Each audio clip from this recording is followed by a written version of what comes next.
নমস্কাৰ সকলোকে। আজি পিছে ঘৰত হকাম কৈছোঁ ৰ'ব, কিন্তু আজি যে মোৰ অহাত দেৰি হোৱা নাই সেইটোহে ডাঙৰ কথা। আচলতে আমাৰ ককা আইতাৰ বছৰেকীয়াৰ হকামটো প্ৰত্যেকেই নিজৰ নিজৰ ঘৰতেই কৰে। আজি বৰমাহঁতৰ ঘৰত।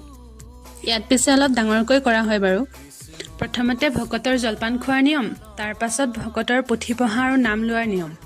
এইফালে দেখিছেনে, ভকতে শৰাই সজাবলৈ ল'লেই।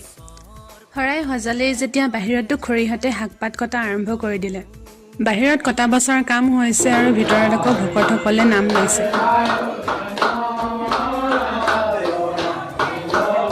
এফালে আকৌ খানা বনাই ষ্টাৰ্ট হ'লেই দেই। শৰাই ভাঙি মেলি সকলোৱে প্ৰসাদ খাবলৈ পালোঁ যেতিয়া তাৰ পাছত আৰু এবাৰ ভাততে লাগোগৈ।